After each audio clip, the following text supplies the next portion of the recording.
Әбу-Насыр әл-Фарабидің 1150 жылдығына арналады. Әлемдегі ең атақты музыкант кім? Ғасырлар бойы әуен әлемінің небір туындыларын шығарған музыка шеберлері өте көп. Музыка өнерінің дамуына әркім өз үлесін қосып, таптырмас әуен ғаламының корольдері атанып жатқандар жалғасуда. Классикалық әлемдік жанрға кіріп отыр. Бірақ әлемдегі ешкім жетпейтін музыка өнерінің королі, домбыра шертудің шебері 870-950 жылдары өмір сүрген, әлемнің екінші ұстазы аталған, бүкіл әлемдердің ғалымы және ғаламдық музыкант деп Әбу-Насыр әл-Фараби ибн Мұхаммедті айтуға болады.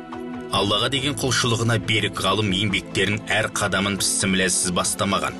Домбыраның өзі 7 шекті болған екен. Әл-Фараби домбыраны жасау үшін жел соққанда ағаштарды тыңдап, ағаштың піскенін біліп, оны кесіп алып, күні мен жылын белгілеп, 7 жылға кебуге шатырдың астына тастайды екен. Кесілген ағаш орнына 7 ағаш егіп, табиғаттың тепе-теңдігін бұзбаған. 7 жыл ішінде ағаш толық кеуіп, сол ағаштан тек табиғи клей мен бояуларды қолдана отырып, домбыра жасайды, қойдың шектерінен 7 шегін тартады. 7 шекті домбыраны әл-Фараби осылай жасаған. Шерткен кезде адамдар орнында отыра алмаған деседі. 17 жасында әл-Фараби Иран шахының туған күніне қатысып, өз шеберлігін көрсеткенде ғалам дүрсілкінген екен. Бірінші күйді шерткенде тамашалап қуанғаннан отырған ел орнынан тұрып кеткен. Осы кезде шах орнынан тұрып былай депті: "Өнерің керемет екен бала. Есімің кім болады?" дей бергенде әл-Фараби үндеместен екінші күйді шерте кетеді. Бүкіл көрермендер қайғыға батып жылайды. Сол мезетте өмірде жыламаған шах көзінің жасын сүртіп балаға былай дейді: "О, не деген құдіретті күй! Жан дүниемізді түршіктіріп, жас көрмеген көзден тұздай ашты жасақты. Балам, қалағаныңды берем, тек менің патшалығымда қал" дегенде ешбір жауапсыз. Әл-Фараби үшінші күйді ойнағанда шахтан бастап күйді тыңдағанның бәрі терең ұйқыға кеткен екен. Тек таңертең оянғанда домбырашының жазған хатын ғана көрген. Онда: "Маған байлық та, тақ та керек жоқ. Мені олар қызықтырмайды. Мен адамзатқа білім, ғылым мен музыка өнерін үйретуге келген жанмын.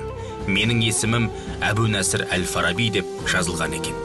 Әл-Фарабидан мұра болып адамзатқа қалдырған еңбектерінің бірі ұлы музыка кітабы. 1300 беттен тұратын көлемдік еңбек. Неге әл-Фараби ойнау шеберлігін ешкім игере алған жоқ? Неге? Оның себебі Әбу-Насыр әл-Фараби өзінің құлшылығының арқасында, Алламен бетпе-бет тілдесуінің арқасында ғаламның, Алла әлемнің 5 нотасын тапқан екен. Жер бетінде біз білетін 7 нота болса, до, ре, ми, фа, соль, ля, си, плюс 5 нота тең болады 12. Сонда әл-Фараби 12 нота білген.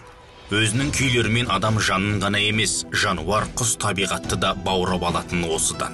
950 жылы әл-Фараби дүниеден озғаннан кейін 5 нотада жоғалды. Әбу-Насыр әл-Фараби туралы бір деректе былай дейді: "Ғалымның інжырғасы түсіп бір ай шамасында көңілсіз жүрді. Ел аң-таң болады. Осыны байқаған ұстазы: "Неге көңілсізсің? Сырқаттандың ба?" деп сұрағанда, Әбу-Насыр: "Қолымнан түспеген домбырамды ойнауды тастадым. Себебі бірінші ұстазым айтты, музыка харам" деп. Сонда екінші ұстазы: "Алланың ғылымы шексіз. Сені бірінші ұстазың сынап білімге тартқан ғой. Сен түсінбедің оны. Неге музыка туралы хадис оқымадың?" дейді. "Сенің домбыраң таза табиғи заттардан жасалған. Бір темір жоқ. Ол халал аспап. Сенің ойнаған әуендерің адам жанын үйіріп алып, тура жолға салады, емдейді. 62 тамырын тазалап, жанға қуаныш, жақсылық, сенімділік, иман мен сабырлық әкеледі" деген кезде абыр-сабырда Әбу-Насыр жүгіріп барып домбырасын әкеліп сипап, шерте бастағанда, оның домбырасының әуенін естіген Дамаск жұрты жұмыстарын тоқтатып, тәтті әуенге бойларын беріп, рахатқа батады. Музыка өнерінің құпиясы кітабынан үзінді. Авторы Ешмағамбетов Бауыржан Сатыбалдыұлы.